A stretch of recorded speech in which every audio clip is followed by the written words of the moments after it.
overlooking the Graba. Queen Cleopatra VII ruled. She was not just a monarch, but a diplomat, a linguist, and, to her people, a living goddess. Today, we journey into her home to witness her final, dramatic days. Let us step beyond the grand facade and into the corridors of power. We are inside the glittering palace. This grand hall, a masterpiece of polished marble and intricate mosaics, usually bustled with emissaries from Rome, priests from Memphis, and scholars from the adjacent library. Note the fusion of styles. Greek architectural precision meets timeless Egyptian iconography. This throne, carved from cedar and inlaid with gold, is where Cleopatra received her guests. It was here, amidst this silent opulence, that she and her Roman ally, Mark Antony, forged a partnership that would challenge the nascent Roman Empire. This room, now silent, was once filled with laughter, music, and the quiet whisperings of history making decisions. Here, we see Queen Cleopatra, by her regal confidence, Mark Antony, the weary but powerful Roman general. This is not a formal audience, but an intimate moment born of desperation. The year is 30 BCE. The Roman Civil War, which they hope to win, is going badly. Antony, once a brilliant commander, has suffered a devastating loss. The dynamic shifts. Antony, we cannot change the past, but we must protect our legacy. Their deep connection, movingly captured here, was both their strength and their undoing. Octavian, their rival, approaches Alexandria.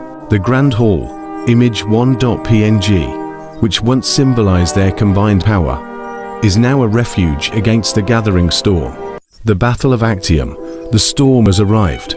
The serene twilight of the palace grounds is replaced by a horizon choked with the black smoke of war. This is the decisive naval clash near Actium.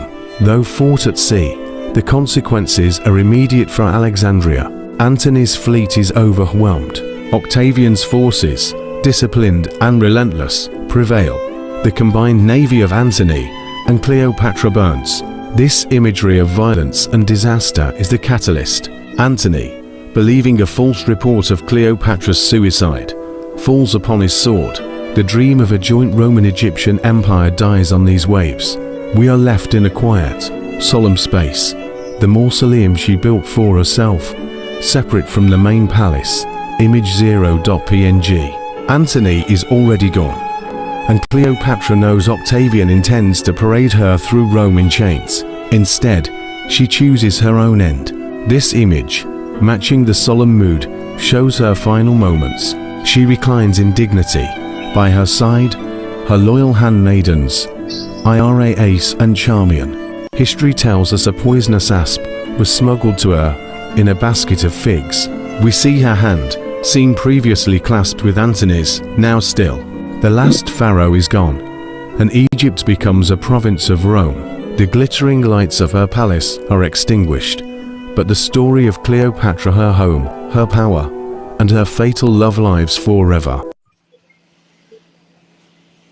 In 69 BC, in the vibrant city of Alexandria, Egypt, a child was born into royalty. Cleopatra, daughter of Pharaoh Ptolemy XII elites. No one knew then that this young princess would grow to become one of the most powerful and fascinating women in history. The educated princessant. Royal Palace Study Chamber Day. A young Cleopatra, about 10 years old, sits among scrolls and scholars. Greek philosophers debate quietly. Tutor Princess Cleopatra, can you explain the principles of Aristotle's philosophy? Cleopatra rises confidently. Cleopatra wisdom is not only knowledge, but the understanding of how to apply it in ruling people justly. The tutors exchange impressed glances. From a young age, Cleopatra was highly educated. She studied Greek philosophy, literature, and science. Unlike many rulers of her time, she was fluent in multiple languages: Egyptian, Greek, and Latin. Connection to her people. Cleopatra speaks to Egyptian priests in fluent Egyptian. Priests surprised to speak our language. my queen? Cleopatra smiling. How can I rule a people if I do not understand their hearts? Her ability to speak the language of her people set her apart. It gave her a deep understanding of Egyptian culture and politics knowledge that would later prove invaluable. The political storm. Cleopatra, now a young woman, stands before advisors. Tension fills the room. Advisor 1. Rome grows stronger. Egypt cannot stand alone. Advisor 2. Your rivals within the palace are plotting against you. Cleopatra walks toward a large map of the Mediterranean. Cleopatra power is not taken by force alone. It is secured through alliances. She looks toward Rome on the map. Cleopatra possessed a natural talent for diplomacy. She understood the shifting political landscape of Egypt and Rome. The alliance torches flicker. Cleopatra prepares to meet Julius Caesar. Her attendants wrap her in fine linen. She breathes deeply, calm, strategic. Moves was forming an alliance. Cleopatra is unveiled before Caesar. Beauty, but her intelligence. Caesar, you're bold, Cleopatra.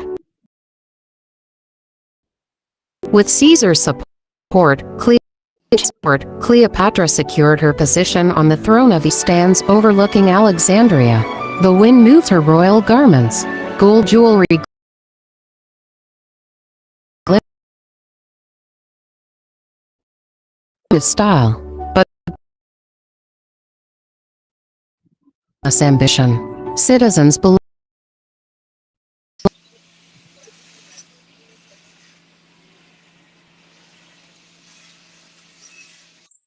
Cleopatra. She raises her hand, composed, confident. Ships sailing under Egyptian banners. Roman envoys entering Alexandria. Cleopatra studying maps and scrolls. Cleopatra was more diplomacy. She was power. She was power.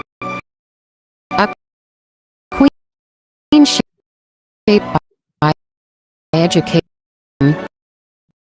guided by strategy, and remembered by history. Cleopatra